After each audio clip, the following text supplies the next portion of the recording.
Bueno, muy buenos días, tardes, noches a todos y a todas, depende desde dónde nos estén mirando. Mi nombre es Oriana Cherini, soy la actual coordinadora de la licenciatura en Relaciones Internacionales de la Facultad de Trabajo Social de la Universidad Nacional de Entre Ríos. Estamos muy felices desde la universidad tener la posibilidad de estar con ustedes hoy, con la presencia de una muy querida y admirada colega con un gran reconocimiento a nivel nacional e internacional, que es la doctora Milagros Miseli, que en un momento uno de mis queridos compañeros la va a presentar. Pero bueno, les queremos dar la bienvenida a esta charla con la doctora Miseli, que particularmente tiene el objetivo de que podamos conversar y dialogar acerca de la importancia de las ciencias sociales y el rol de la inteligencia artificial en estos tiempos. Para lo cual también les quería comentar que desde la Facultad de Trabajo Social, ahora en un ratito ya le voy a dar la palabra a nuestra señora decana. Estamos muy contentos de que este año lanzamos las carreras de la licenciatura en Relaciones Internacionales y la carrera de la licenciatura en Sociología. Así que bueno, también para nosotros, junto con nuestras carreras históricas de trabajo social y de ciencia política, que bueno, hace poquito cumplió también aniversario de 20 años de existencia, y bueno, y 40 trabajo social, Sandra, si no me equivoco, estamos muy felices de poder sumar dos carreras más de las ciencias sociales. Así que bueno, en ese sentido...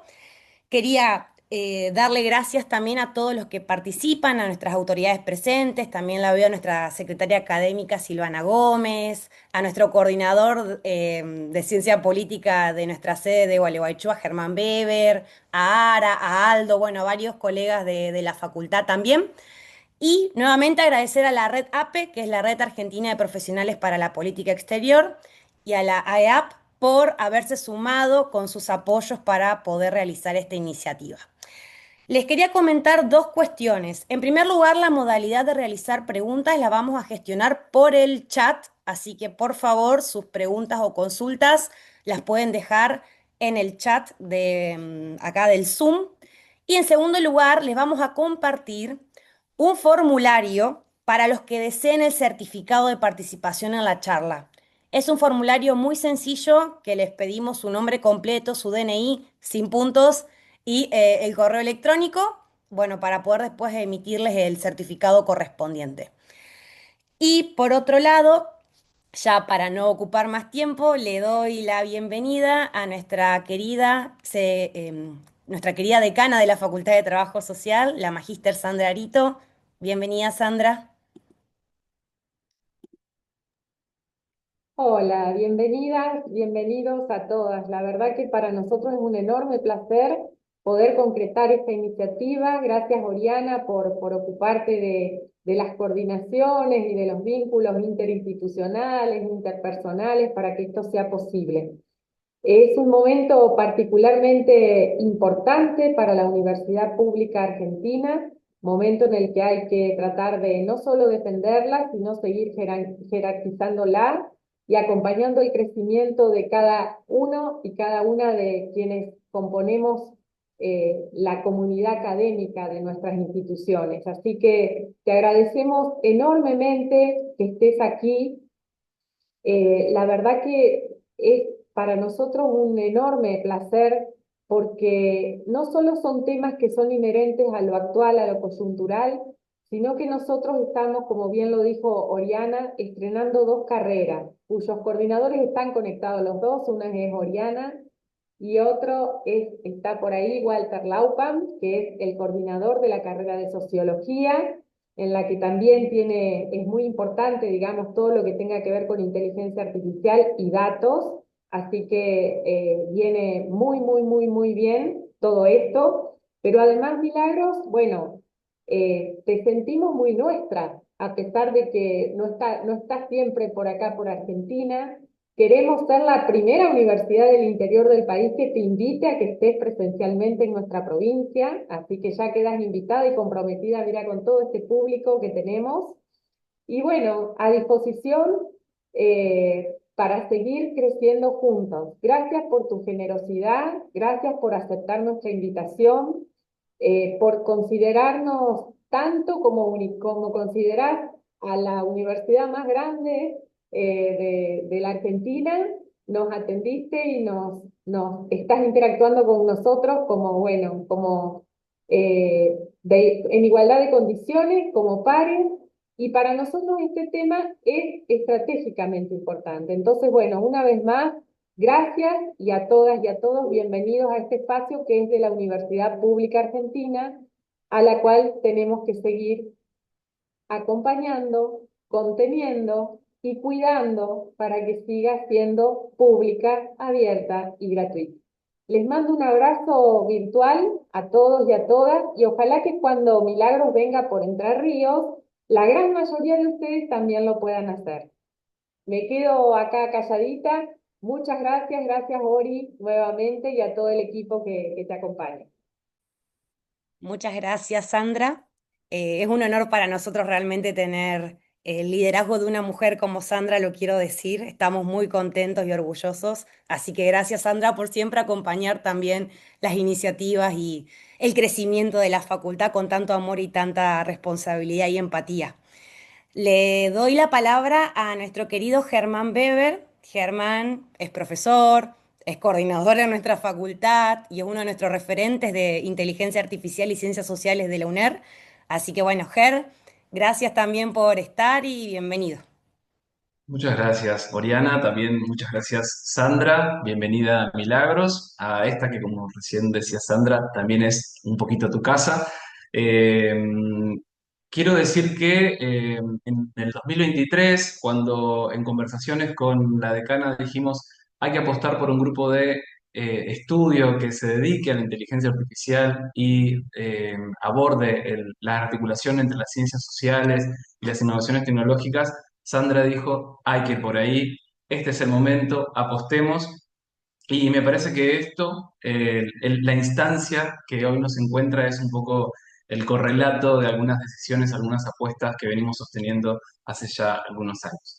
Compartir con ustedes que esto se organiza, una de las patas organizadoras, además de REDAPE, además de LIRI de Entre Ríos, además de AEAP, es el grupo de estudios en tecnologías política y sociedad, y en esa línea compartir con ustedes tres cositas que no nos parecen menos. La primera es que esta actividad se organiza desde una facultad de trabajo social, ¿no? Y eso no es casual, sino todo lo contrario, es una apuesta. Eh, Decimos que los problemas del presente, recién bien lo decía Sandra, incluido la inteligencia artificial, siempre nos conciernen, siempre nos interpelan, siempre nos exigen herramientas críticas. Y bueno, decimos también que las ciencias sociales, en ese marco, no llegan tarde a estos debates, sino todo lo contrario, llegan con preguntas que a veces otras no se animan a hacer. Lo hacemos además desde Entre Ríos, desde una universidad pública de Entre Ríos. Eh, Porque también es cierto que el pensamiento crítico sobre las tecnologías no es patrimonio exclusivo de los grandes centros metropolitanos. Y ahí me encanta resaltar que el federalismo también es una forma de pensar epistémicamente, ¿no? Entonces, señalar eso que no nos parece menor. Vivimos en un momento donde la inteligencia artificial a veces se presenta como un fenómeno técnico, neutro, tal vez inevitable, y hoy estamos acá para disputar un poco esa narrativa, ¿no? Porque si algo nos han enseñado las ciencias sociales es que no hay tecnología sin política, no hay datos sin poder y no hay algoritmos sin trabajo humano detrás. Y ahí la idea es poder interpelar algunas de estas discusiones gracias a el generoso convite de Milagros que hoy se suma, ¿sí? Para ayudarnos a responder muchas de las preguntas que nacen al calor del fenómeno de la inteligencia artificial, pero como seguramente muchos y muchas ya sabemos, tiene décadas detrás de discusiones y de argumentos que hoy esperamos poder trabajar. Presento el currículum de Milagros. Milagros es socióloga por la Universidad de Humboldt y doctora en Ingeniería Informática por la Technische Universität de Berlín. Su propuesta se centra en el trabajo de datos, condiciones laborales y de poder, y en cómo estas dinámicas influyen en los conjuntos de datos para el Machine Learning. Desde un enfoque interdisciplinario que combina informática, ciencias sociales y estudios de trabajo, desarrolla marcos metodológicos participativos para documentar la producción de datos y recentrar la autoridad epistémica de las personas trabajadoras. Milagros es investigadora principal del proyecto de investigación-acción Data Workers Inquiry, que es una investigación que pone el foco en las voces de quienes trabajan. Milagros, te agradecemos enormemente por sumarte a esta propuesta. La palabra es toda tuya. Bueno, muchísimas gracias por esa tan generosa introducción. Antes de compartir la presentación y empezar con la parte más formal, realmente quiero decirles que para mí es un honor estar acá. O sea, el honor es todo mío. No es que yo soy generosa por estar acá, sino que ustedes son generosas y generosos de invitarme, y también a las personas que asisten a esta charla, la generosidad de acompañarme o de venir a escucharme o incluso de venir a debatir, porque después de la presentación vamos a tener un espacio para preguntas e intercambio. Así que el honor es todo mío. Cuando Oriana me escribió y tuvimos un intercambio, lo primero que le dije es: la verdad es que estoy un poco desilusionada porque del interior no me invitó nadie. Hacía 5 meses que estoy acá en Buenos Aires y bueno, nadie me había invitado. Y Oriana tuvo un poco que se lo dije y un poco que me invité sola, ¿no? Porque también se lo dije para que me invite. Em, y ella recogió el guante y bueno, organizó. En realidad estaba planeado que esto fuera en persona por motivos que me exceden. No pude estar ahí en persona, aunque me hubiera encantado, pero no va a faltar oportunidad. Pero bueno, creo que por ahora esto de la virtualidad tiene que ser suficiente porque no nos queda otra. Voy a empezar a compartir ahora mi pantalla. Ahí están viendo la presentación, creo yo. Sí, Lo que Mili. sí, Sí, sí, perfecto. sí. Denme un segundo que voy a acomodar un poco las pantallas también para poder ver por lo menos algunos de ustedes mientras hablo, así no me siento tan sola. Eh, Perfecto. Bueno, eh, para comenzar esta charla, primero que nada, otra vez agradecerles, ahora sí, con nombre y apellido, a Oriana, bueno, por ese contacto primero tan cariñoso, tan generoso, por la enorme generosidad de invitarme y adaptarse también un poco a lo que en este momento se podía y cómo nos podíamos organizar en cuanto a fechas y a todo lo demás. A Germán también por esa presentación tan generosa. Y un poco, Germán, te confieso que después de tus palabras, un poco que siento que ya no necesito dar esta charla porque ya lo dijiste un poco que todo. Pero bueno, vamos a ver qué más puedo aportar además de eso. Y a la señora decana, por supuesto, Sandra Arito, y a toda la Universidad Nacional de Entre Ríos, porque es un lujazo y es un lujazo lo que están armando con las nuevas carreras y los grupos de estudio. Realmente que todo esto se haga en una universidad nacional pública y en este contexto realmente es un mérito enorme, así que eso lo celebro y desde mi humilde lugar también, por supuesto que lo apoyo.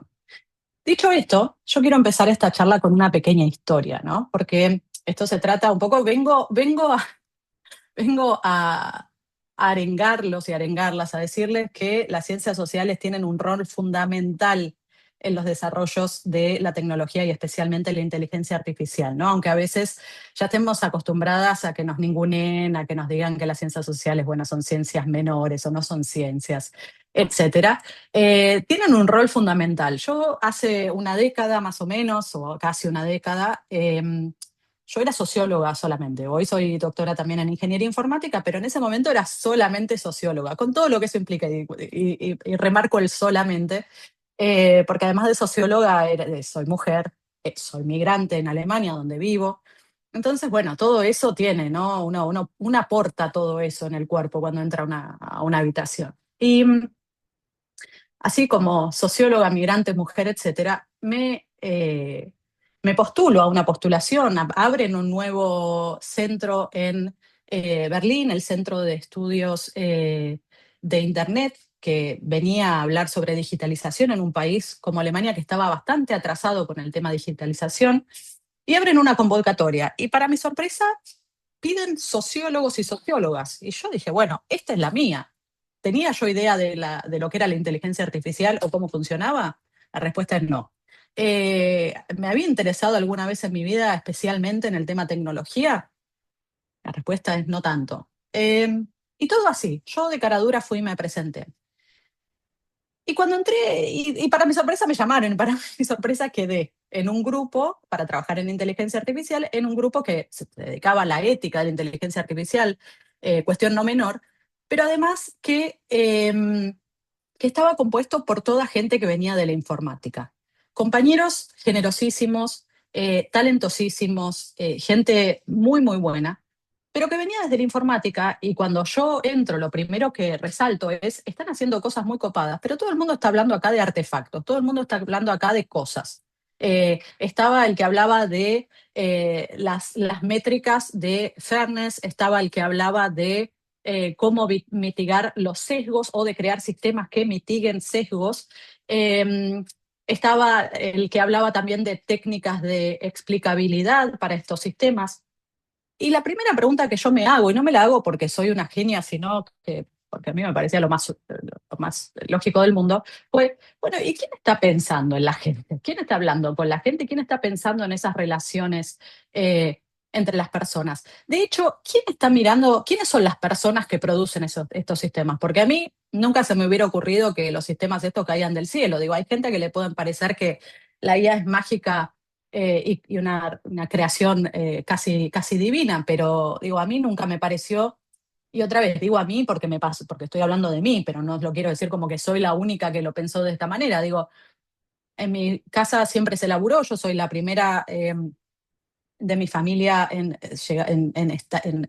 trabajar en la academia. Digo, vengo de una familia de clase trabajadora. Nunca se me ocurrió que las cosas pudieran existir sin que alguien las produzca, sin que haya trabajadores y trabajadoras y manos creando esas cosas. Entonces mi primera pregunta fue esa. Bueno, parece que, y ahí entro a hablar del rol de las ciencias sociales, parece que con esa pregunta la rompí. Parece que esa pregunta era algo que no a tanta gente se le había ocurrido. A mí me parecía lo más lógico del mundo preguntar eso. A ese grupo de personas les pareció que era disruptivo. Me puse a investigar eso, me puse a hablar de eso, llego al trabajo de datos y cuando llego al trabajo de datos empiezo a escribir sobre esto y me doy cuenta que realmente era un lugar poco explorado. ¿De qué estamos hablando cuando hablamos de trabajo de datos? Y acá empiezo con las definiciones, porque como buena socióloga me gustan las definiciones. Estamos hablando de todo el trabajo que va a producir conjuntos de datos para el entrenamiento de las inteligencias artificiales o de los sistemas de automatización y también todo el trabajo que va a asegurar el correcto funcionamiento de estos sistemas.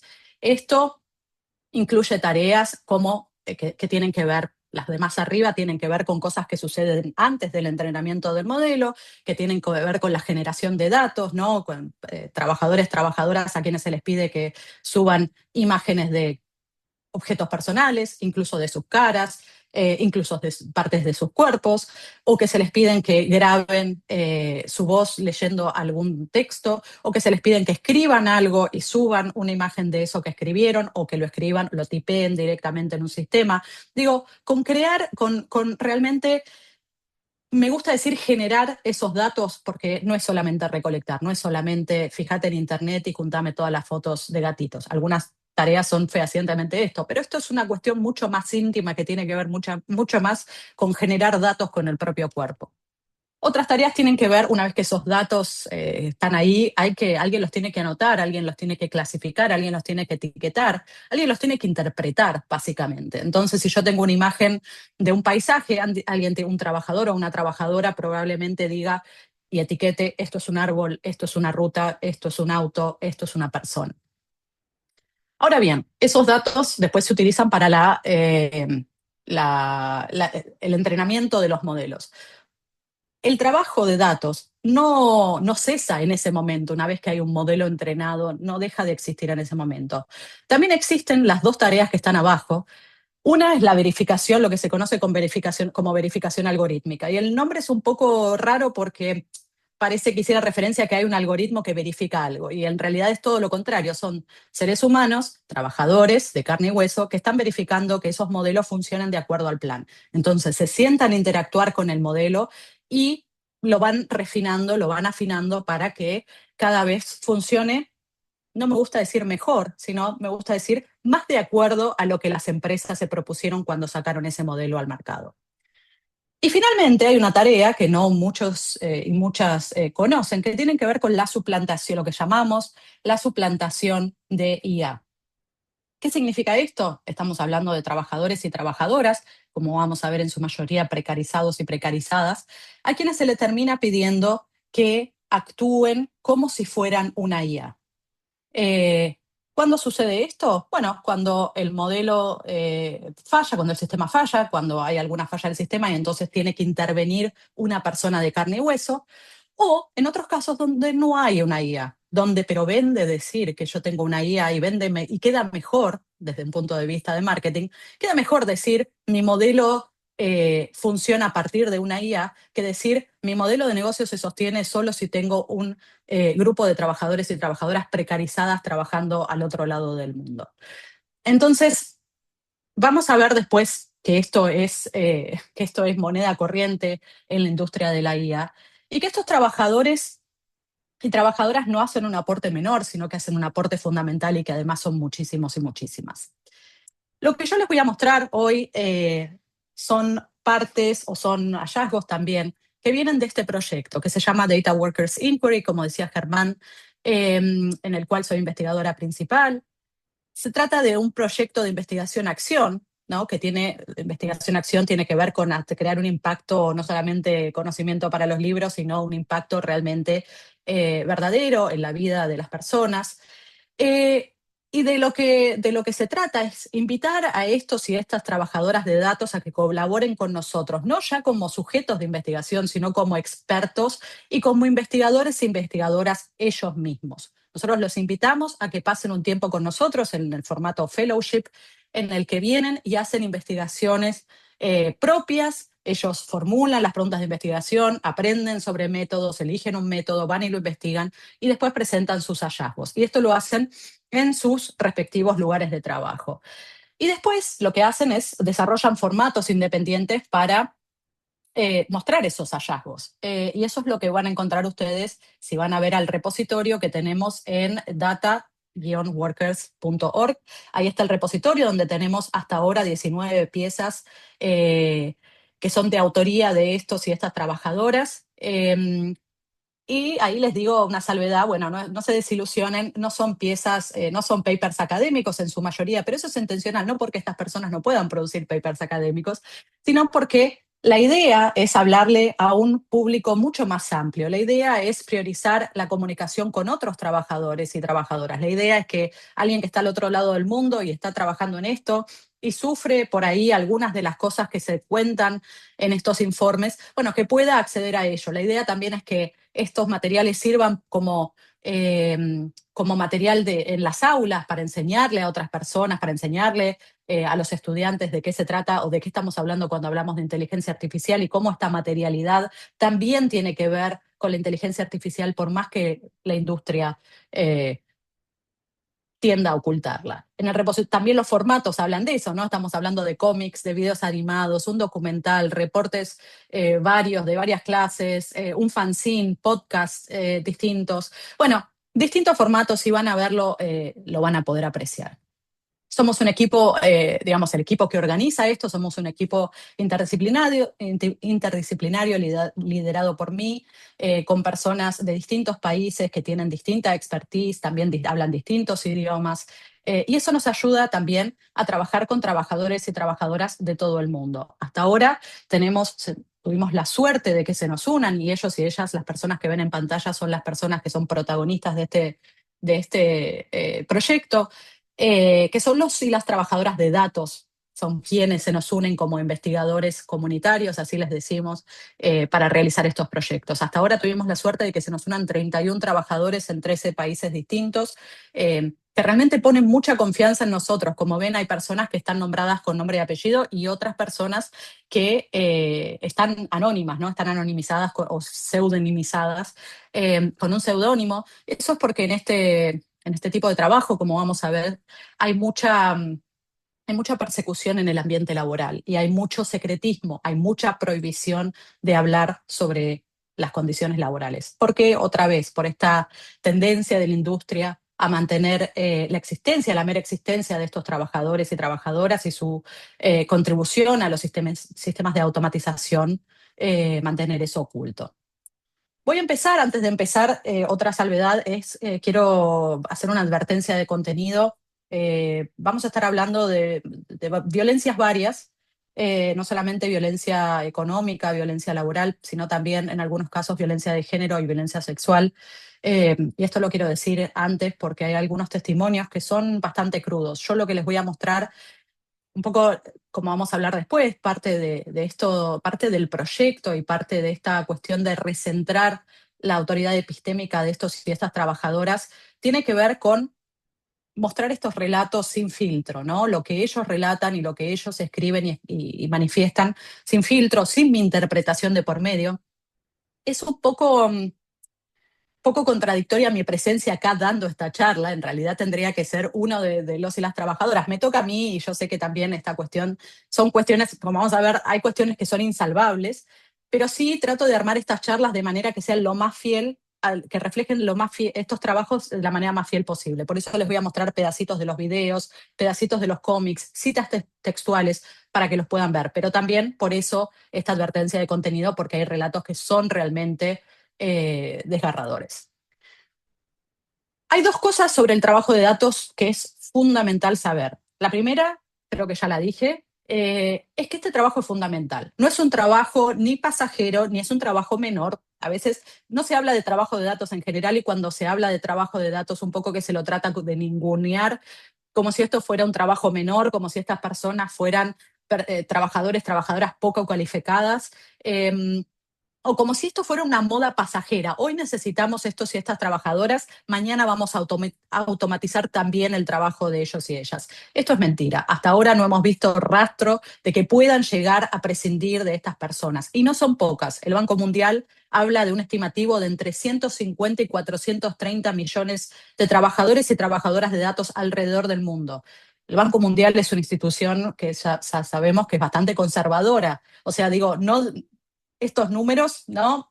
Es muy difícil llegar a un número concreto porque, bueno, porque los datos no están ahí, porque, como vamos a ver, muchas de estas personas trabajan en las plataformas y el trabajo es esporádico, entonces es muy difícil saber si una persona que se anotó en una plataforma realmente está trabajando. Pero bueno, este es el estimativo del Banco Mundial. La segunda cosa a saber, que también es fundamental, es que si bien este trabajo es inherente a la inteligencia artificial, sin el cual la inteligencia artificial no existiría, es un trabajo al cual no se lo considera y otra vez se lo trata intencionalmente de mantener oculto. Y esto es a diferencia del trabajo, ¿no? Las personas que trabajan en el modelado, ¿no? Cuando hablamos de los ingenieros en Silicon Valley, de los genios que crearon tal o cual herramienta, siempre vemos esas caras de esa gente bien paga, de esa gente bien vestida, de esa gente que está en esas oficinas fantásticas de Silicon Valley. Nunca vemos a los cientos de millones de trabajadores de datos que contribuyeron a estos sistemas. Es un trabajo que está, como decía antes, oculto, es un trabajo que está mal pago, es un trabajo al que se lo ningunea otra vez como que es no calificado y sobre todo, y esto es fundamental porque hace a la estructura del trabajo, es un trabajo que se terceriza. Y esto, la tercerización del trabajo de datos, crea una estructura muy, muy específica que favorece a la precarización, como vamos a ver. Voy a empezar a mostrarles. Lo primero que les voy a mostrar es un video, siempre un pedacito, ¿no? Siempre les pongo estos QR por si quieren escanear para ir a ver la pieza entera, la ven más tarde, y si no, ven todo lo que quieran en el repositorio que les decía.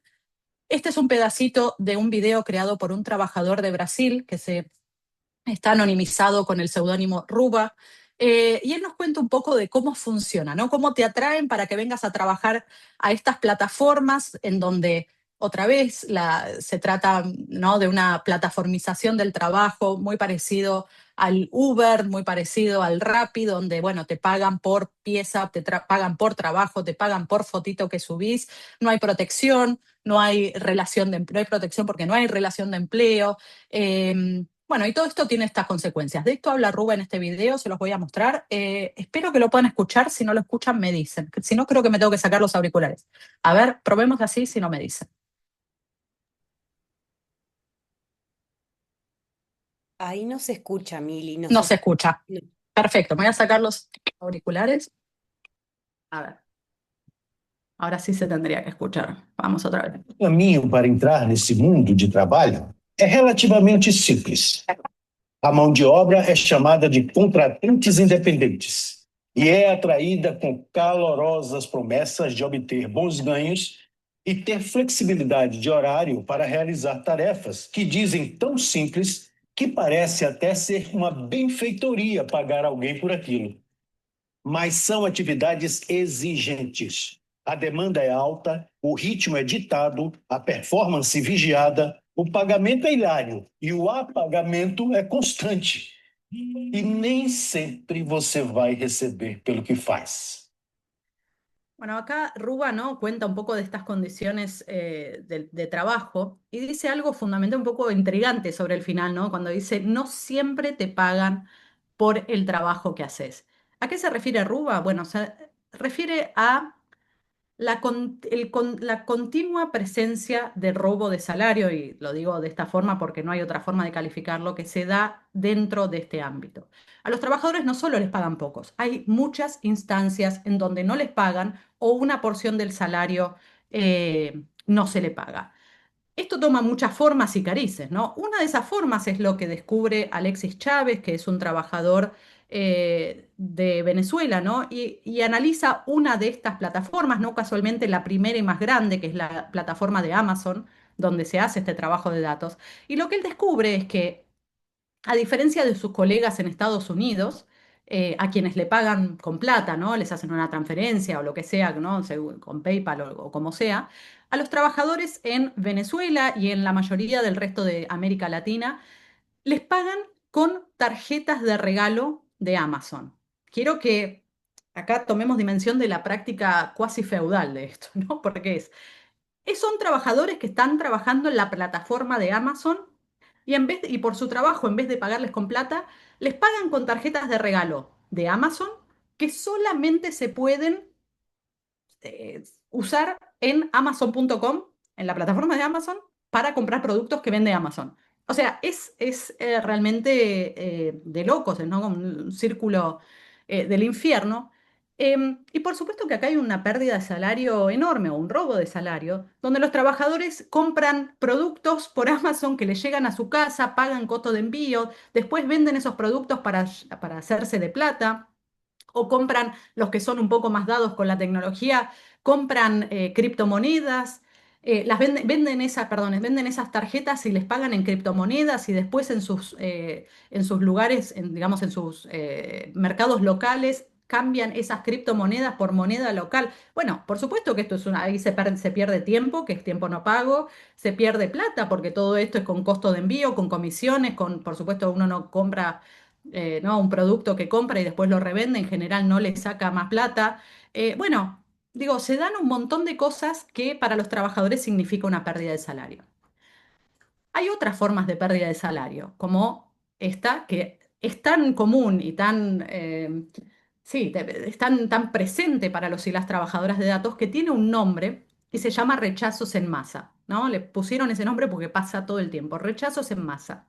Em, Ahora les voy a mostrar de qué se trata. Esto es el video que produjo, es un día en la vida de un trabajador. Está producido por Yasser Al-Rayez, es un trabajador de Siria. Él vive en Siria y hace este trabajo desde Siria.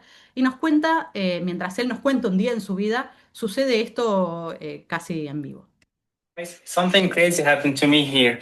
As you can see here, I finished all my tasks. Here is my name in Arabic, and here and here. Both my supervisor has accepted all of them. But unfortunately, if you move to this page, you will find out that the client rejects all of them, and now I have to repeat the work from the beginning.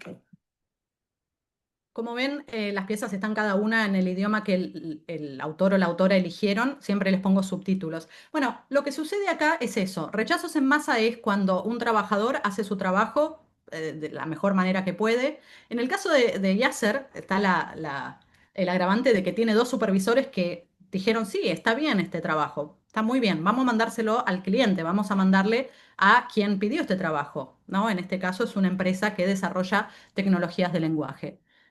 Cuando se lo mandan al cliente, el cliente dice, no me gusta este trabajo como está hecho, no lo voy a pagar. Si no le gusta al cliente, no lo voy a pagar. Y el trabajador, en el caso de Yasser, tiene la suerte, entre comillas, de poder hacer este trabajo otra vez y por supuesto que y tener una oportunidad de que le paguen. Por supuesto que no le van a pagar por hacer el trabajo dos veces, le van a pagar solamente una vez. Esto es lo que sucede cuando pasa, como por ejemplo cuando como busca la reforma laboral, que en muchos casos uno deja de ser empleado para ser proveedor de servicios. Entonces, hasta que el cliente no esté de acuerdo y contento y feliz con ese servicio que uno está prestando, no te pagan y se producen estas cosas, estas arbitrariedades. Pero las arbitrariedades acá, más allá de lo laboral, que son terribles, ¿no? Y el rechazo en masa, digo, sucede todo el tiempo porque el cliente tiene el poder de decidir qué es un dato bien hecho y qué no lo es. También marcan otras cosas, y es quién tiene acá la autoridad en la cadena de valor de la inteligencia artificial, quién tiene la autoridad epistémica para definir cuáles son las realidades que los sistemas de inteligencia artificial van a reproducir como verdad y cuáles no. Y esa autoridad la tienen aquellos que tienen el poder político, el poder computacional y también el poder económico de crear estos sistemas. No la tienen los trabajadores, por más que en muchos casos los trabajadores conocen mejor el terreno y conocen mejor los datos que cualquier ingeniero que esté en Silicon Valley. Pero ¿qué sucede? No tienen el poder de definir ellos. ¿Por qué? Porque todo el tiempo están bajo presión, porque todo el tiempo están en una situación de precariedad en donde cuestionarle al cliente las instrucciones o decirle esto no va a funcionar de esta manera les puede representar una pérdida del empleo, porque en muchos casos hay un gerenciamiento del trabajo que se hace, que es algorítmico, donde no hay un manager a quien decirle, no, esto está mal o no me gusta o no, está mal hecho o esto no funciona, no está funcionando, es incorrecto o estos datos son una porquería, sino que hay un algoritmo que es, o hay un sistema, ¿no? que es quien gerencia el trabajo y que registra que si un trabajador se queja o está dudando o está mandándole mensajes al cliente, eso lo registra como cosas negativas y el trabajador muy pronto se queda sin trabajo, lo sacan de la plataforma, le rechazan el trabajo, le baja el puntaje con consecuencias después para la paga. Entonces acá vemos quién tiene la autoridad epistémica y cómo esta autoridad epistémica en realidad es totalmente arbitraria, ¿no? Esta capacidad de decidir qué cosa es verdad, dónde un dato está bien hecho. Y el cliente va a rechazar el trabajo hasta que los datos no estén bien hechos. Y bien hecho significa, en todos los casos, y esto sale en todas las entrevistas que hicimos tanto con clientes como con trabajadores de datos, un dato bien hecho es hacer las cosas como quiere el cliente. No hay un modelo específico de cuál es la calidad, qué define la calidad de un dato. No hay una métrica de calidad que sea objetiva. Es siempre lo que quiere el cliente. Hice lo que quiere el cliente, estamos bien. Hice lo que a mí se me ocurrió, mal. Y eso también se transparenta en la calidad de los datos. Hay trabajadores que nos dicen, yo conozco este tipo de datos o conozco estas imágenes porque son de mi territorio o conozco estas caras porque se parecen a la mía. Y saben que al hacer estos datos, o bueno, como Yasser, ¿no? Yo soy hablante nativo de árabe, esto, yo sé lo que dice acá, ¿no? ¿Cuál es la discusión? Y en muchos casos los trabajadores prefieren hacer las cosas mal solamente por complacer al cliente. Siempre, ¿no? Siempre te dicen, yo sé que es lo que estoy haciendo no tiene mucho sentido, pero si el cliente lo quiere así, yo lo voy a hacer así porque si no me van a echar, porque si no pierdo el trabajo, porque si no pierdo la subsistencia. Esto, por supuesto, que tiene consecuencias en la salud mental de los y las trabajadoras, ¿no? Alguien que lo pone muy bien es Oscarina Fuentes, que hizo un video animado, ella también es venezolana, hizo un video animado sobre su trabajo y sobre lo que le pasa a ella con sus enfermedades y el cuerpo a partir de esto, y dice, bueno, termina somatizando este estrés de nunca saber si me van a pagar, cuándo me van a pagar, si mañana tengo trabajo o no lo tengo, si saber si hice las cosas bien o no, porque siempre es arbitrario. Sí saber si salen tareas o no, ahora no hay tareas, no tengo ingreso, etcétera, etcétera. Esto me enferma.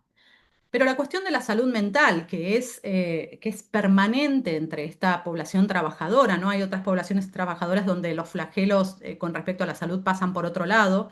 En el caso de los trabajadores de datos, siempre tiene que ver con la salud mental y es gravísimo, ¿no? Es realmente una cuestión ocupacional. Se agrava incluso mucho más cuando se tratan de trabajadores y trabajadoras que trabajan con contenido violento, con contenido perturbador.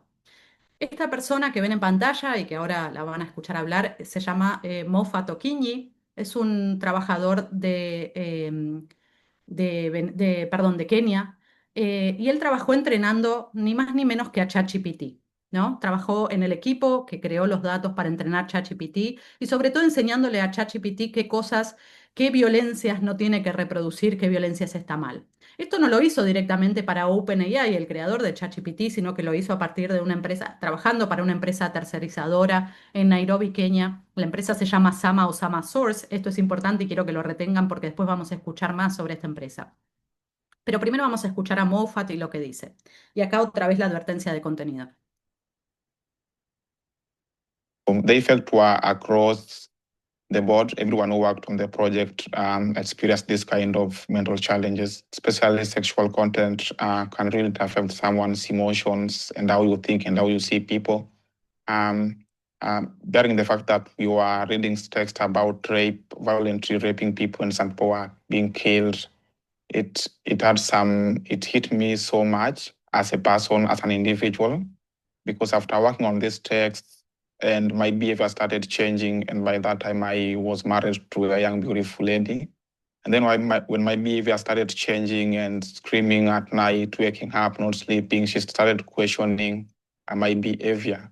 But with our Kenyan culture, you can't just explain to someone that you're working on sexual content. They might think that you're doing something illegal. So I kept this to myself, and my wife could not cope up with my changing behavior, and she decided to go. Ah, hay, hay dos cosas que quiero rescatar sobre el testimonio de Moffat. Es mucho más largo y si lo quieren ver, ahí está el QR.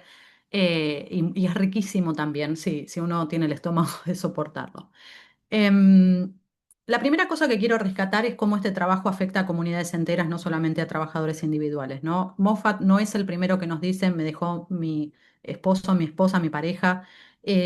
Otra gente nos dice, mis hijos dejaron de hablarme porque a partir de ver tantos videos de pedofilia me volví súper protector de mis hijos y no los dejo salir y eso tampoco es bueno para la relación.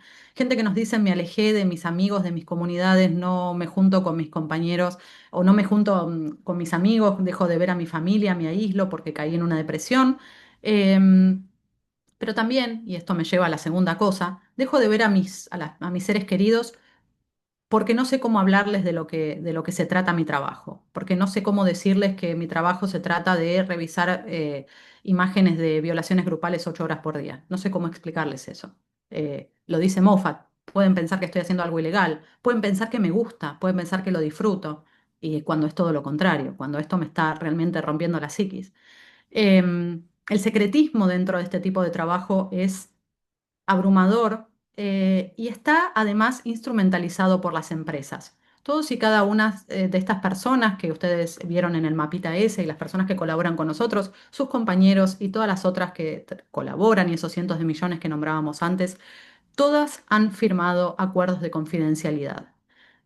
Esto es una obligación cuando entras a trabajar, a hacer este tipo de trabajo en una empresa, te hacen firmar un acuerdo de confidencialidad que dice que no podés hablar del trabajo que estás haciendo, no podés hablar para quién lo estás haciendo. En muchos casos ni saben para quién lo hacen, no saben que lo hacen. En el caso de Moffat, después supo que lo hacía para ChatGPT, pero mucha gente no sabe o sospecha para quién lo hacen, no saben para quién. No podés hablar de ninguna de estas cosas ni de los datos que estás manejando, digamos, a diario en tu trabajo. No puedes decir nada de esto.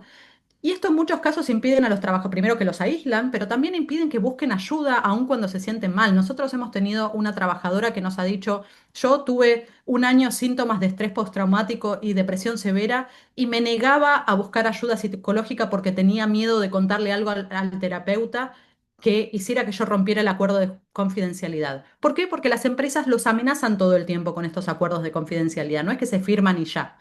Todos los días hay alguien que les está diciendo, acordate que si hablas, te vamos a echar. Acordate que si hablas, te pueden demandar el cliente, OpenAI, Meta, cualquier gigante tecnológica te puede demandar. Imagínate ser un trabajador precarizado en Nairobi y que alguien te amenace con que Meta personalmente te va a venir a demandar. Es un pensamiento de terror, entonces la gente no habla.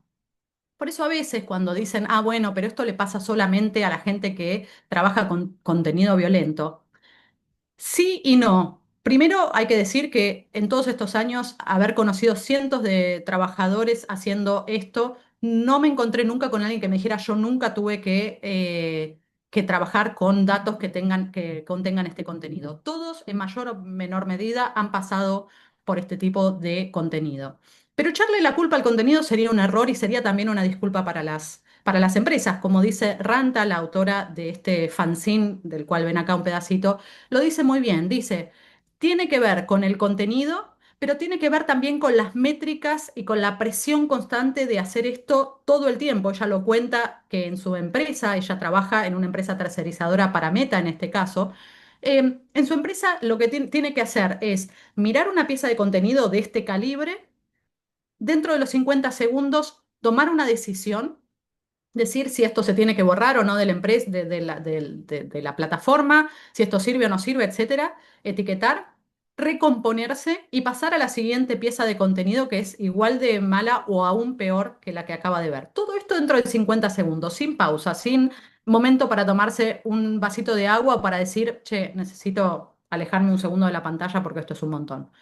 No hay posibilidad de hacer eso. Entonces, el contenido sí, pero también las métricas que imponen, que son totalmente abusivas de estas empresas, y estos acuerdos de confidencialidad que no hacen otra cosa que aislar a los y las trabajadoras y que lo que producen es una sensación de sentirse solo.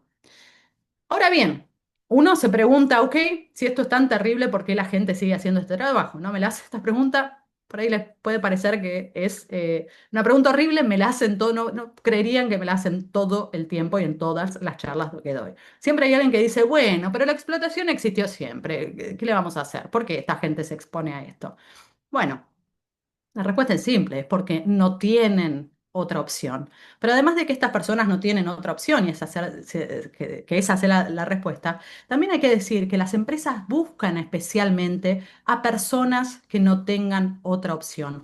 Van a buscar a las personas y las trabajadoras en los márgenes, se instalan en lugares específicamente pobres, donde el desempleo es alto, donde la inflación es alta, donde las oportunidades son escasas. Pero además, dentro de esos países, dentro de esas regiones, van a buscar a poblaciones específicamente vulnerables. Y esto te lo disfrazan o te lo venden como filantropía. Te van a decir, ah, bueno, somos tan buenos que le fuimos a llevar trabajo a los refugiados en un campo de refugiados en Alemania.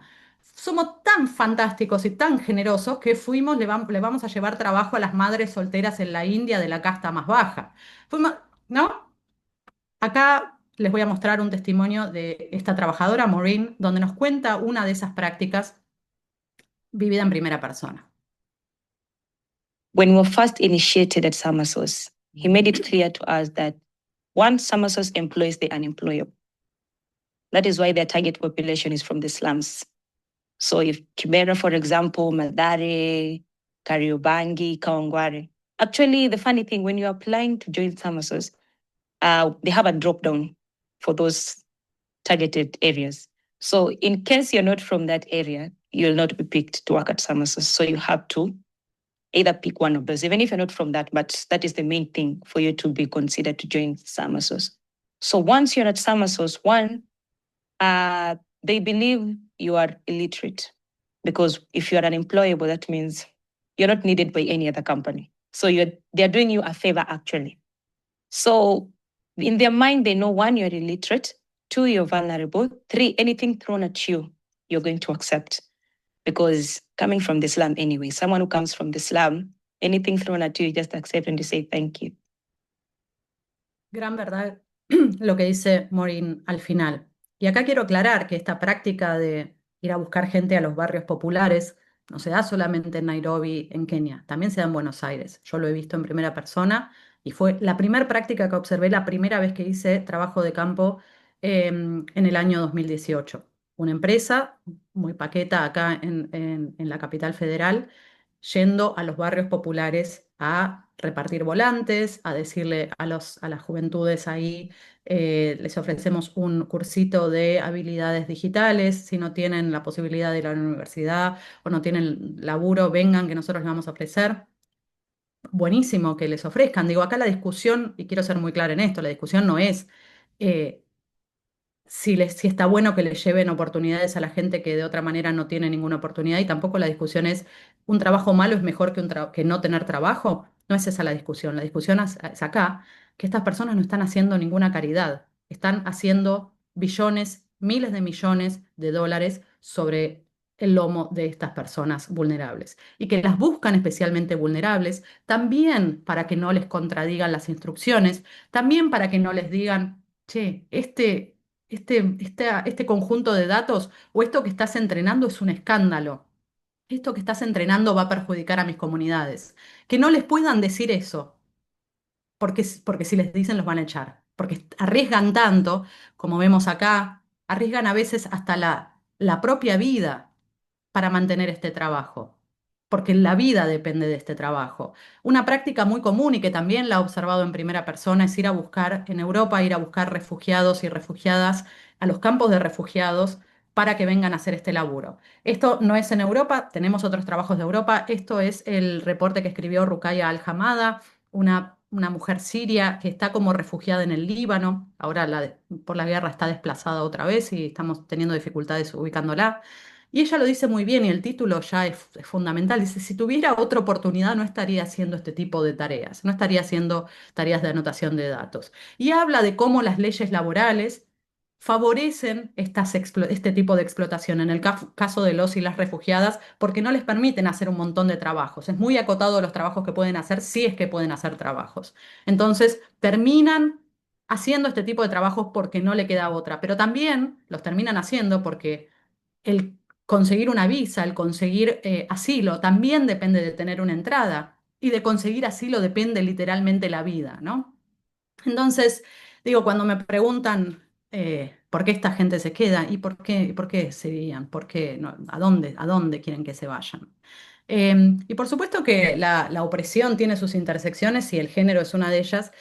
Este es el fanzine que creó Ranta, que creo ya les mostré un pedacito, ¿no? Y lo que ella hace es contar las historias de 11 mujeres migrantes haciendo este trabajo en Kenia, migrantes como ella es de Sudáfrica originalmente, y termina en Nairobi haciendo este trabajo, ¿no? Y lo que cuenta son las violencias muy específicas que sufren las mujeres dentro de esta población trabajadora, ya de por sí bastante vulnerada y bastante precarizada. Eh, Incluido el testimonio de dos de sus compañeras que dicen que fueron violadas, agredidas sexualmente por un compañero de trabajo dentro de la misma oficina, y cómo la empresa no solamente encubrió al perpetrador, no solamente no lo denunció, no ayudó a estas mujeres de ninguna manera, sino que las obligó, por esto de la productividad y las métricas, a seguir trabajando en la misma oficina, compartiendo el mismo espacio y el mismo aire con quien las había violado. Y otra vez, la pregunta es, ¿a dónde iban a ir estas mujeres? Dependían de ese trabajo para mantener su visa, en muchos casos para no volver a lugares donde el genocidio, la guerra, las catástrofes naturales, la miseria, digo, están a la orden del día. Como dice Willington Shitawa, otro trabajador que creó este cómic, ¿no? Uno se siente atrapado, uno se siente preso y se siente en una posición en donde a todo tiene que decir que sí, porque si no, se queda sin laburo en una situación terrible. Ahora bien, ¿qué tiene que ver otra vez esto con la autoridad epistémica de los y las trabajadoras?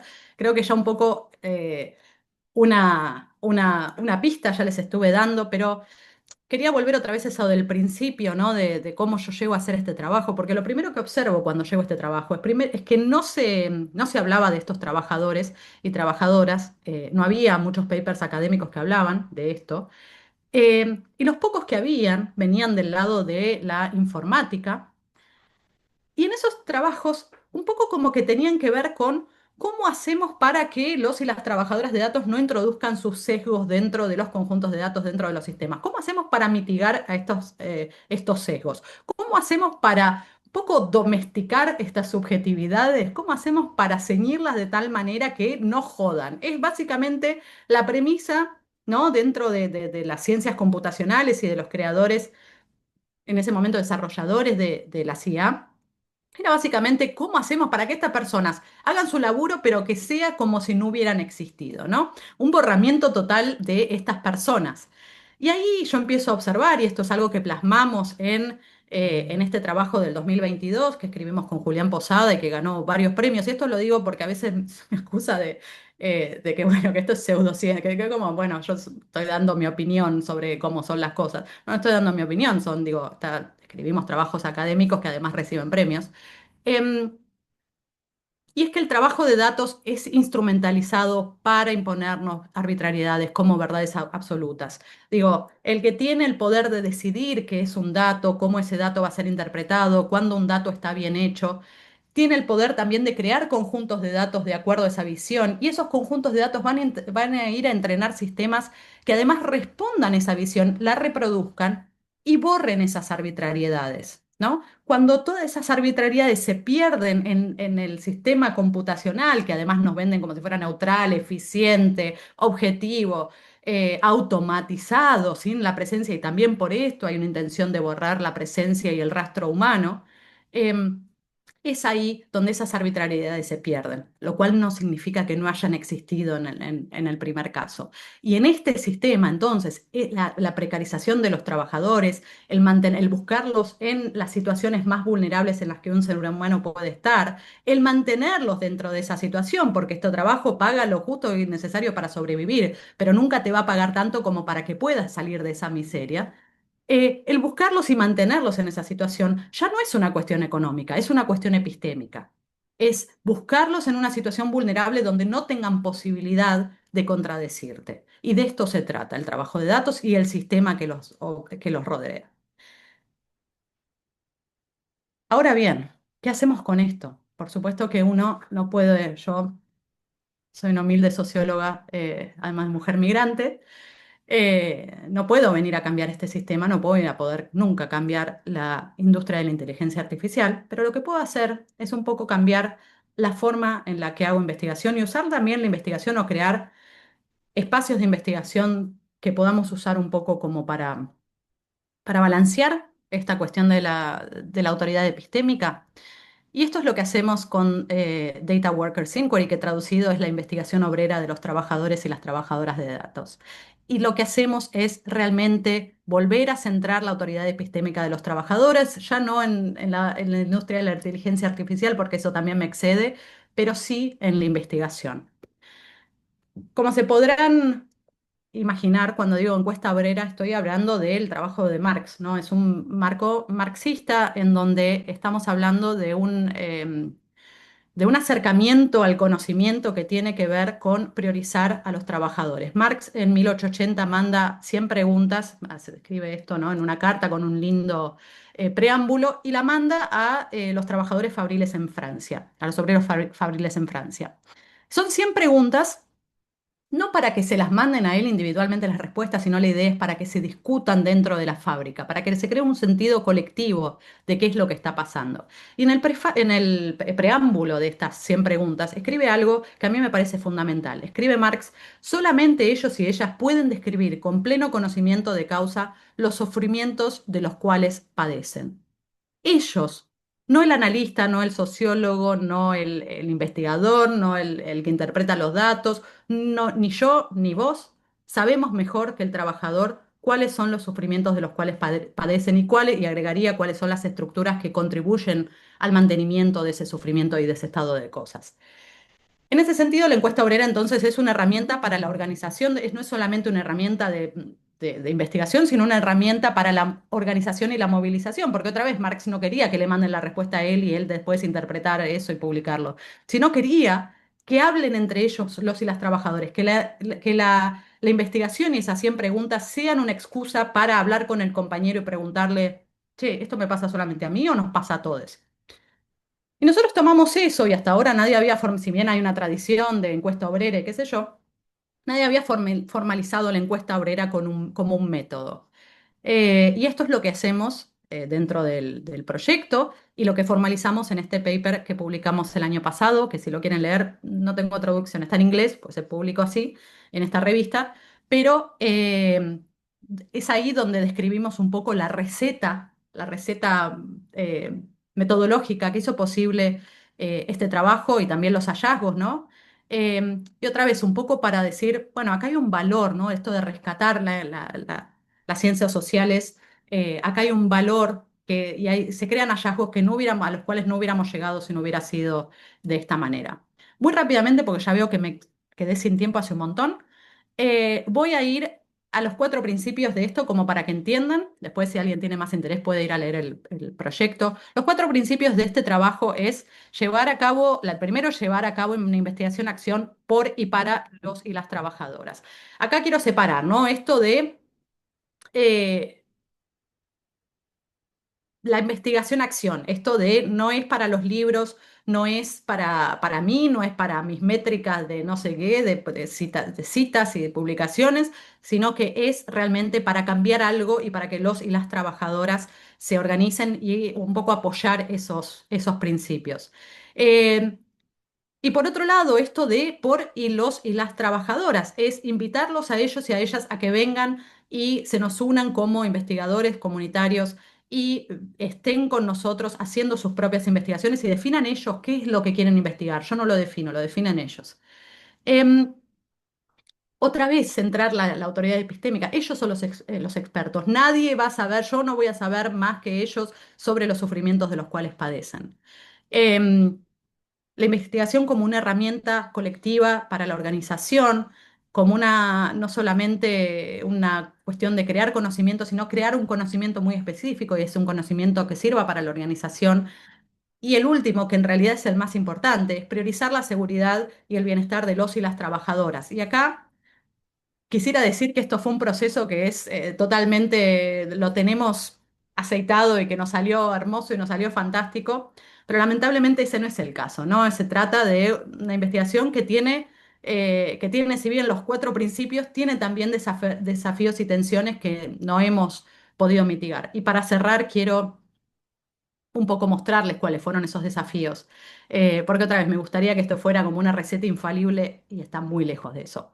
Cuando hablamos del primer principio que tiene que ver con una investigación por y para los trabajadores, hay por supuesto tensiones que tienen que ver con crear confianza, ¿no? Estas personas otra vez firman acuerdos de confidencialidad, están en situaciones muy, muy vulnerables. Es increíble la confianza y la fe que ponen en nosotros y nosotras. Y eso es algo que yo no tomo a la ligera.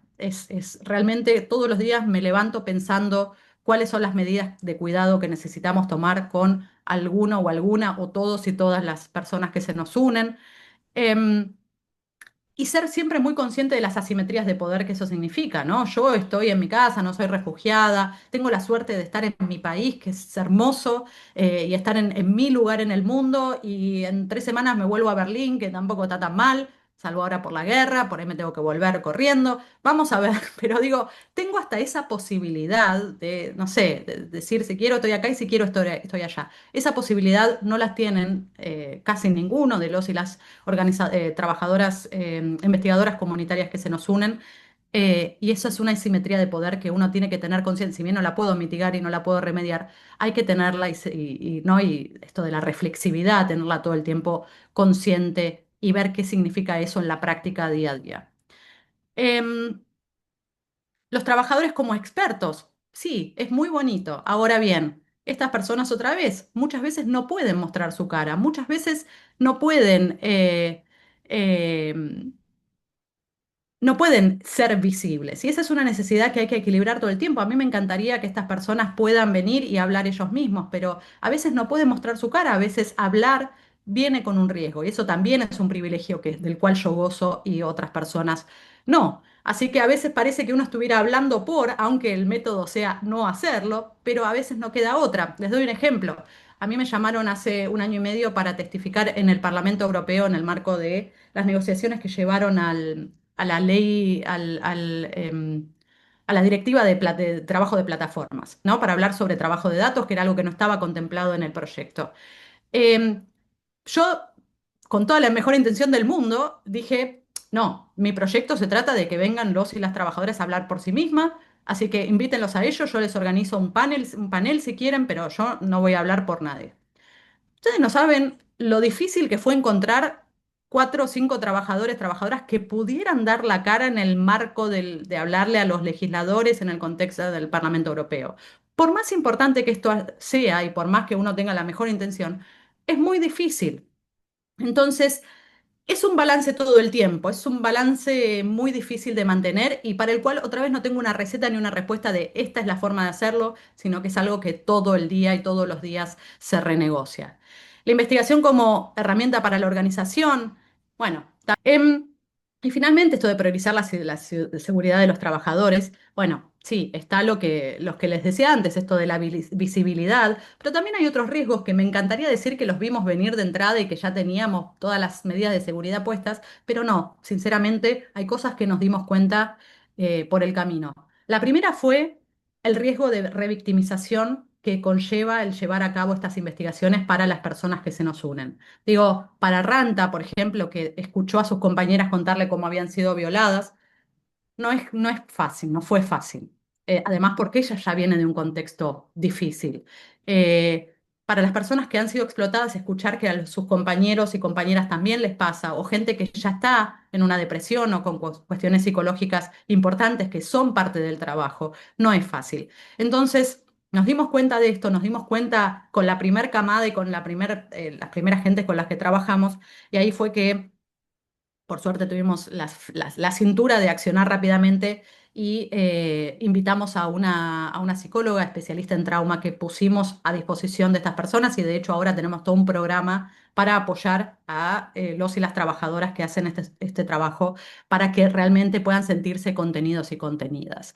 Y otra cosa que tampoco vimos venir, también un poco porque no anticipamos que la gente iba a querer prender el ventilador y nombrar a todos y todas y prender todo fuego fue la necesidad de buscar apoyo y asesoría jurídica, sobre todo para no meter una forma de protección y para que nadie se meta en problemas más allá de los riesgos que conlleva el hacer este trabajo en sí mismo, ¿no? Entonces, lo que hicimos es buscar en cada jurisdicción, sigue siendo arduo porque son otra vez 13 países y contando, buscar asesoría legal, gente que nos dijera, bueno,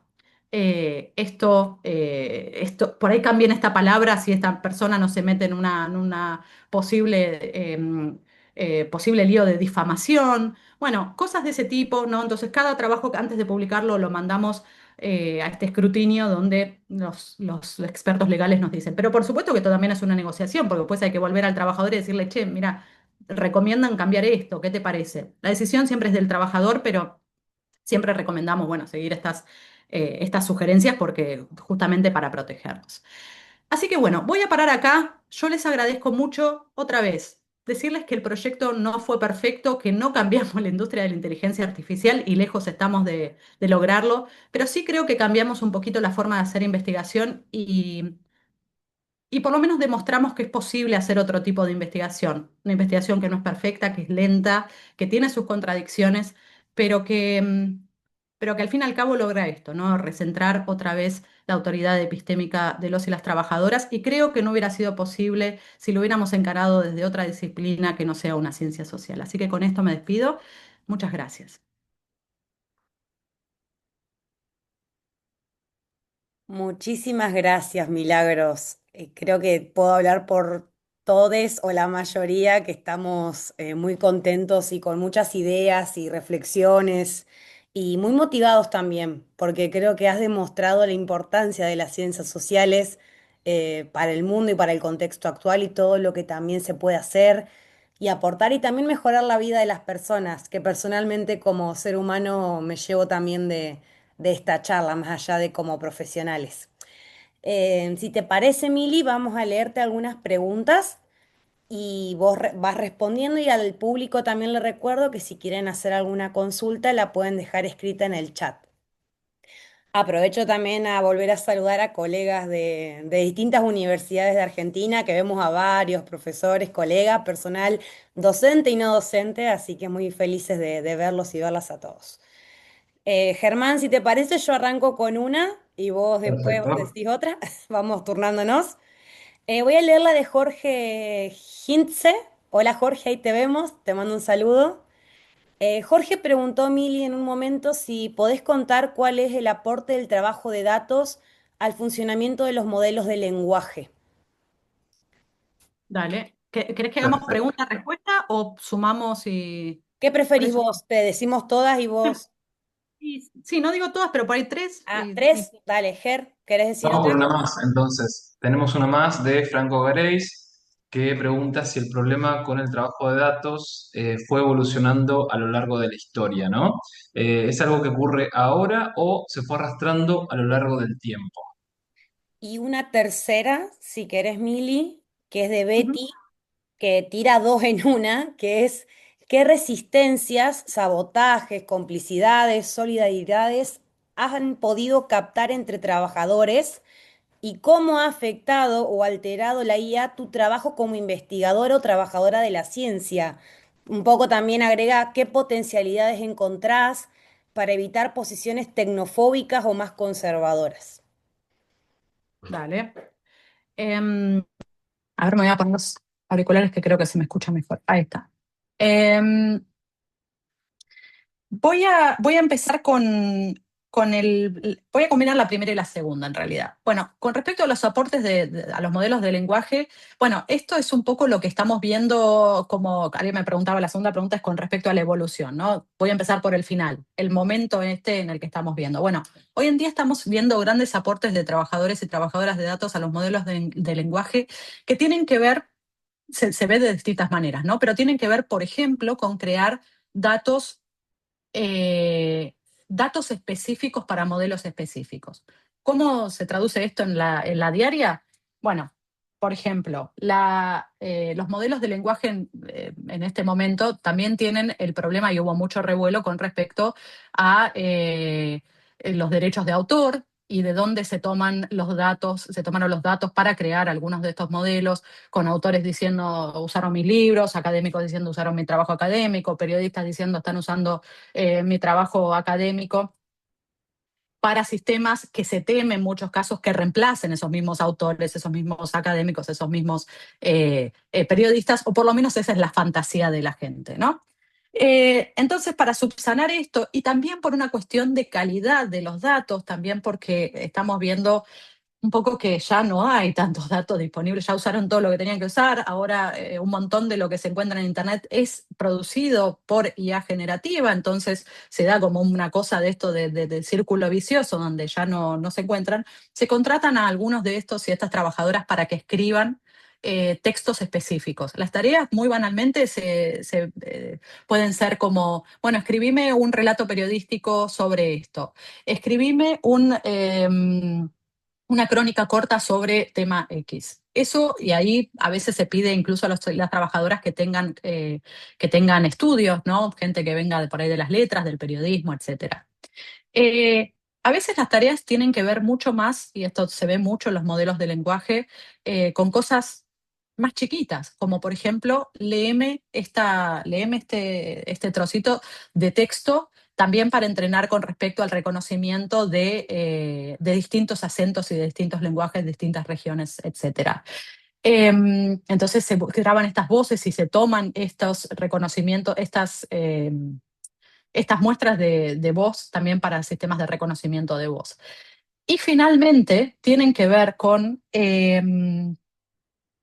mucho con lo que se conoce como verificación algorítmica, ¿no? Cuestiones de interactuar con el sistema. Por ejemplo, algunos de estos trabajadores que decía antes y que aparecían en los videos que decían que trabajaron entrenando a ChatGPT, algo de lo que hacían era interactuar con el modelo y un poco marcar dónde estaban los errores o dónde estaban las cosas que no tendrían que funcionar de esta manera. Un poco como intentar que el modelo pisara el palito todo el tiempo. Y esto ¿no? es un poco esto del fine tuning, que esto lo hacen muchos de los casos. Uno pensaría que lo hacen ingenieros, sí, por ahí en una startup chiquita, sí. Cuando se hace escala, esto se terceriza y lo hacen estos y estas trabajadoras. Así que, digo, todo eso tiene que ver con modelos de lenguaje. Estas tareas, y ahora pasando a la cosa de la evolución, estas tareas son parte de la evolución del trabajo de datos. Hace 10 años estaba muy de moda no hablar de visión computacional. Entonces, bueno, en ese momento las tareas tenían que ver más con imágenes, sobre todo etiquetado de imágenes era una tarea que estaba todo el tiempo presente, clasificación, agregado de keywords, sí, segmentación de las imágenes, ¿no? De separar en una imagen lo que es un árbol de lo que es una rueda. Todo eso era al principio, que eran tareas, bueno, decían que más intuitivas. Yo no sé, yo probé algunas de las tareas, no me pareció nada intuitivo. Había tareas que eran dificilísimas, sobre todo, por ejemplo, tareas que tenían que ver con etiquetar imágenes satelitales, ¿no? Donde había la necesidad de reconocimiento del terreno, que a mí me parecía fundamental. Esto fue otra vez cambiando. Y otra cosa que también tiene que ver con la evolución de este trabajo, y acá un poco que contradice esto que dicen, bueno, ya no se necesita, es que si bien muchas de estas tareas de etiquetado en algunos casos se han automatizado, y esto no es el argumento que dice, bueno, ya no necesitamos más trabajadores de datos, se necesita mucho más en este momento trabajadores de datos que hagan este tipo de verificación algorítmica o incluso que hagan esta suplantación de la que hablaba yo al principio, ¿no? Trabajadores que estén ahí medio de turno o en guardia por si el sistema se cae y tienen que intervenir, o marcando cuando el sistema no funciona y ahí contribuyendo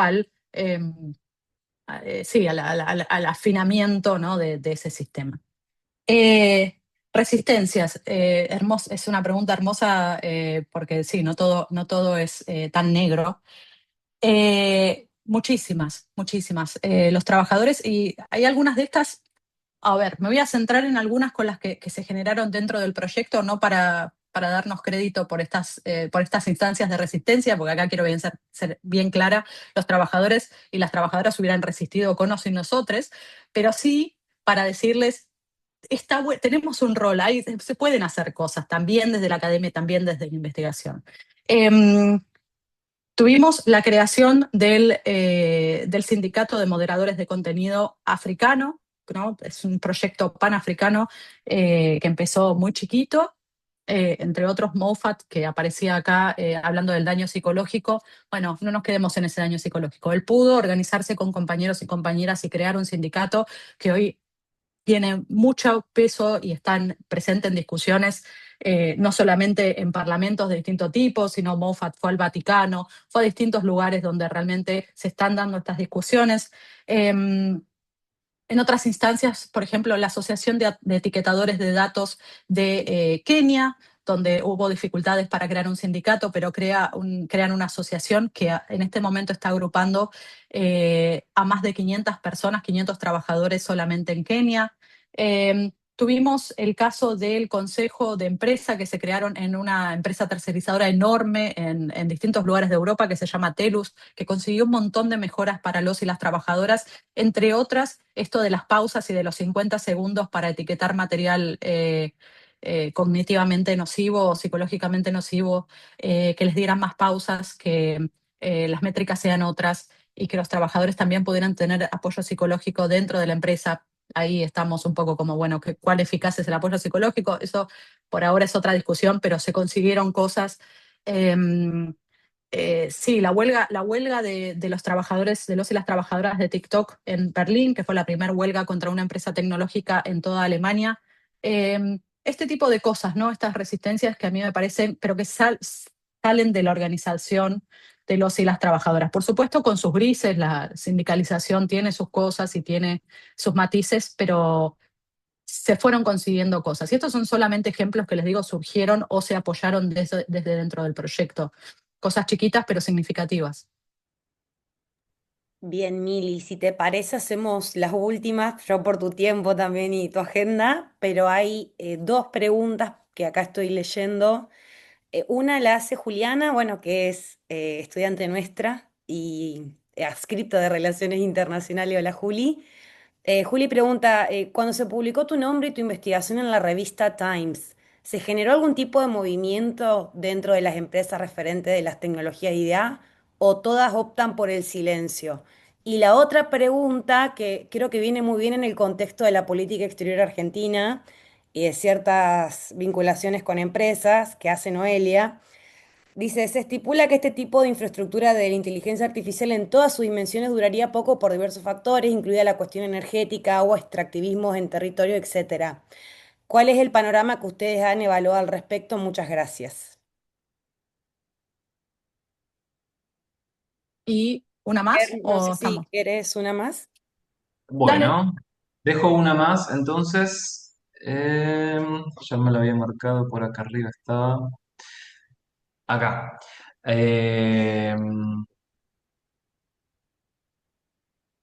Un segundito que justo cuando me fui a leer la de Noelia, me corrí.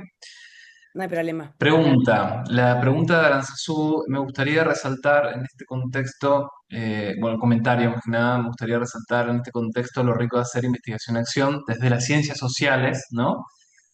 Para pensar críticamente en las reconfiguraciones que las nuevas tecnologías traen al mundo del trabajo, así como a las subjetividades de las y los trabajadores. No menor en esta charla. Eso nada más, quería dejarlo el comentario que me pareció buenísimo para cerrar una charla de este tipo y si querés, Milagros, vamos con las dos preguntas anteriores. Dale, dale. Bueno, muchas gracias por ese comentario y por todos los otros. Sé que hay un montonazo de preguntas en el chat.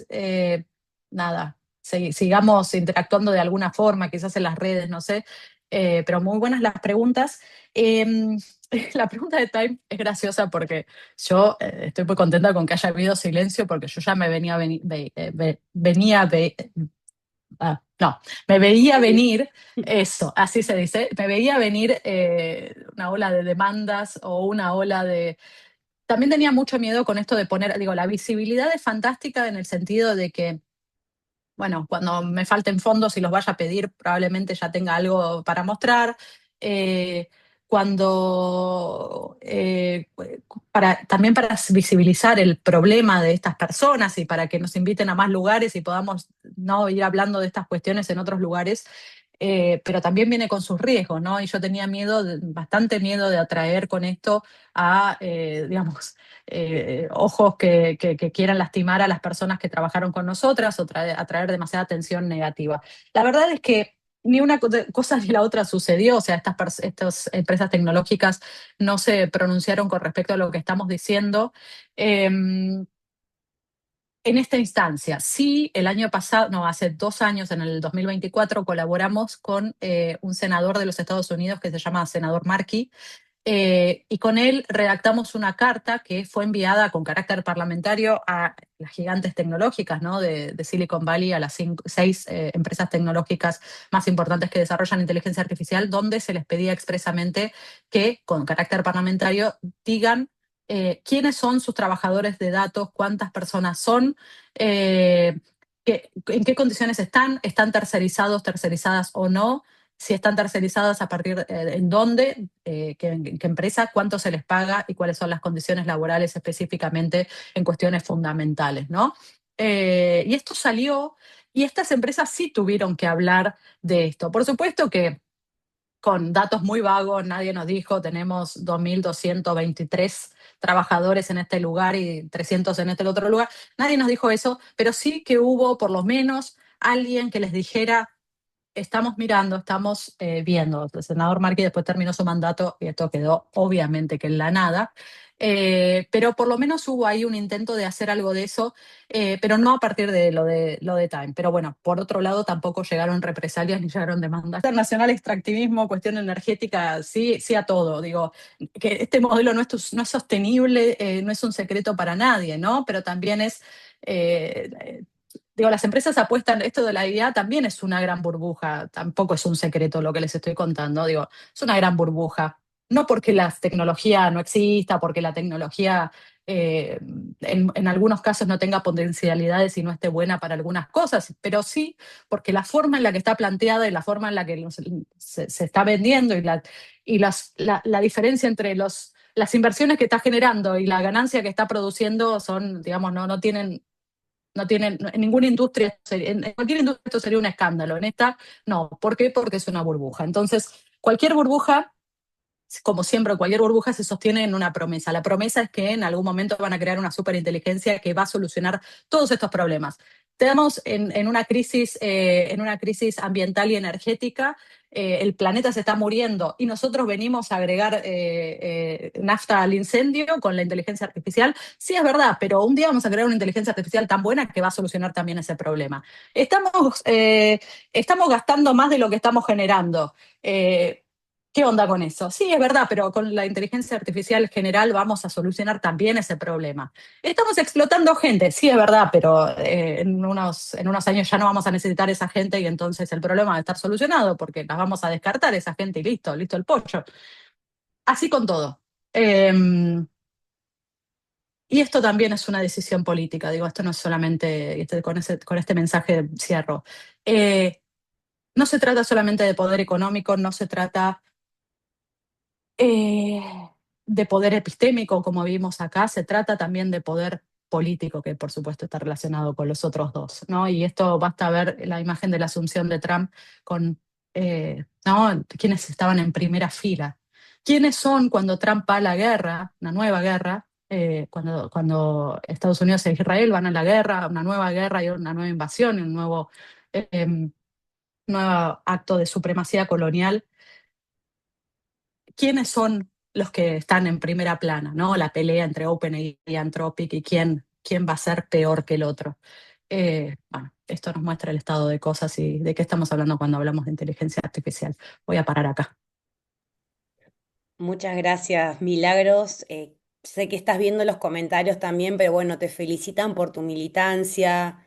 Otro colega decía que no hay palabras para agradecer, que nos interpela nuestro rol y nos conmueve la realidad que nos muestra. La plusvalía no pasó de moda. Bueno, una serie también de comentarios y preguntas que seguramente seguiremos conversando con Milagros, ya sea desde la facultad y también desde otros espacios que Mili participa y que siempre apoyamos también. Así que bueno, yo solamente y dejo a Milagros para un saludo final.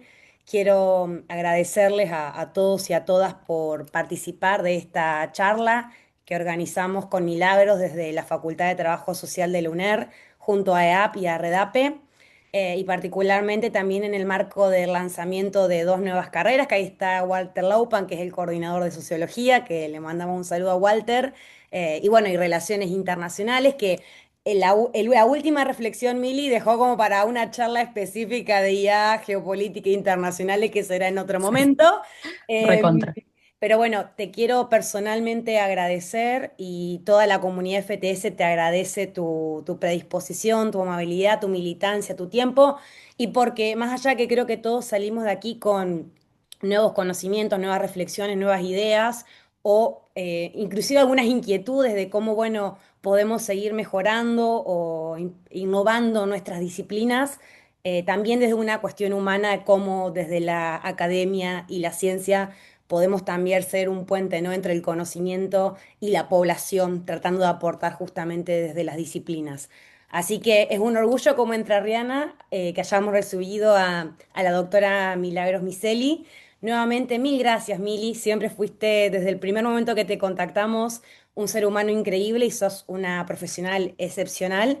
Así que bueno, ojalá te podamos ver pronto en persona y te mandamos un abrazo grande desde Paraná, Entre Ríos. Y bueno, te dejo unas palabras para que te puedas despedir también.